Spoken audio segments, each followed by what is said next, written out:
रूस यूक्रेन जंग को अब करीब 3 महीने होने वाले हैं। जंग के मैदान में दोनों देशों की सेनाएं एक दूसरे पर ताबड़तोड़ हमले कर रही हैं। रूसी फौज ने दावा किया है कि उसने यूक्रेन के कई सैन्य ठिकानों को तबाह कर दिया। यूक्रेन ने भी जवाबी हमले में रूस के सैन्य ठिकानों को नुकसान पहुंचाने का दावा किया है। इस बीच यूक्रेनी राष्ट्रपति ज़ेलेंस्की ने कहा कि जंग में जीत यूक्रेन की ही होगी, लेकिन कूटनीतिक बातचीत से ही जंग खत्म होगी। रूस यूक्रेन जंग से जुड़ी खबरों के लिए आइए देखते हैं रूस वर्सेस यूक्रेन टॉप 9। रूसी फौज की ओर से जारी एक वीडियो में दावा किया गया है कि उसने यूक्रेनी सेना के कई ठिकानों को तबाह कर दिया है। जारी वीडियो में यूक्रेनी फौज के ठिकानों पर रूसी फौज मल्टीपल लॉन्च रॉकेट सिस्टम से ताबड़तोड़ हमले करते दिख रही है। रूस का दावा है कि उसके हमले में यूक्रेनी सैन्य बलों को भारी नुकसान पहुंचा है। कई सैनिक भी मारे गए हैं।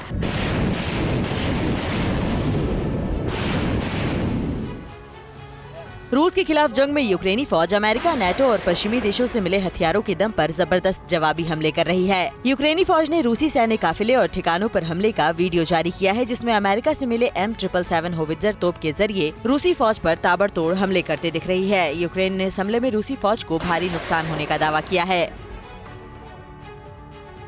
पिछले करीब 3 महीने से चल रहे जंग को लेकर यूक्रेनी राष्ट्रपति ज़ेलेंस्की ने दावा किया है कि जंग में जीत के लिए यूक्रेन मजबूती से लड़ाई जारी रखेगा, लेकिन ये खूनी संघर्ष बातचीत के जरिए ही खत्म हो सकता है। बतौर राष्ट्रपति 3 साल पूरे करने के मौके पर एक टीवी इंटरव्यू में ज़ेलेंस्की ने कहा कि इस युद्ध की शुरुआत हमने नहीं की थी, लेकिन हम इसे खत्म करना चाहते हैं। जीत हमारी होगी। रूस को इस जंग से कुछ हासिल नहीं होने वाला। ज़ेलेंस्की के साथ टीवी इंटरव्यू में शामिल उनकी पत्नी ओलेना ज़ेलेंस्की ने रूस के साथ जारी जंग को लेकर कहा कि पूरा यूक्रेन हमारे परिवार की तरह है, जो अब बटा हुआ है। हमने 2.5 महीने से एक दूसरे को नहीं देखा, हमने केवल फोन पर बात की है। ये जंग अब खत्म होनी चाहिए। ओलेना ने कहा कि युद्ध के बावजूद उनके पति जैसे पहले भरोसेमंद थे, वैसे ही अब भी हैं, लेकिन महीनों तक उन्हें नहीं देख पाने का मलाल था। रूस यूक्रेन जंग के बीच पिछले 88 दिनों से जारी जंग के बीच रूसी रक्षा मंत्रालय ने बड़ा दावा किया है। रूसी फौज का दावा है कि उसने ज़ाइटोमिर इलाके में अमेरिका और यूरोप से आने वाले हथियारों की बड़ी खेप को नष्ट कर दिया है। इन हथियारों का भंडारण ओडेसा के एक संयंत्र में किया गया था, जहां रूसी सेना ने कैलिबर क्रूज मिसाइल से हमला कर इसे नष्ट किया। यूक्रेन के खिलाफ जंगी मैदान में जवाबी हमले में रूस को भी भारी नुकसान होने का दावा यूक्रेन की फौज करती आ रही है। रूसी संसद ड्यूमा की वेबसाइट के मुताबिक जंग में तेजी लाने के लिए रूस ने 40 से अधिक उम्र के पेशेवर लोगों को सेना में भर्ती करना शुरू कर दिया है। ड्यूमा की वेबसाइट के मुताबिक इसके जरिए अनुभवी अफसरों के स्किल से सेना को मदद मिलेगी। विदेशी नागरिकों के लिए रूसी सेना में भर्ती होने की आयु 18 से 30 साल के बीच होगी।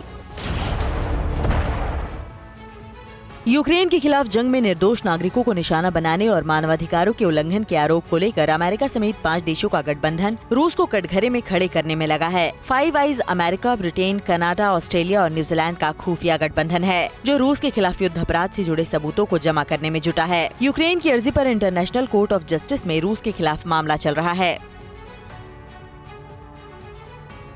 कुछ दिन पहले रूस पर आरोप लगे थे कि उसने 240 mm टुल्पन स्वचालित मोटार का प्रोपेगेंडा वीडियो जारी किया था, जिसे सेवेरोडोनेस्क लाइन पर मार गिराया गया था।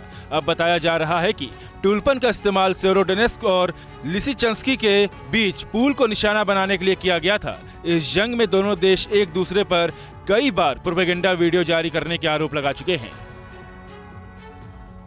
अमेरिकी प्रतिबंधों के जवाब में रूस ने राष्ट्रपति जो बाइडेन, विदेश मंत्री एंटनी ब्लिंकन, अमेरिकी खुफिया विभाग CIA के चीफ विलियम जे बर्न्स को भी रूस में एंट्री करने पर बैन लगा दिया है। इसके साथ ही रूस ने पेंटागन प्रमुख लॉयड ऑस्टिन और फेसबुक के मालिक मार्क जुकरबर्ग पर भी रूस ने बैन लगा दिया है।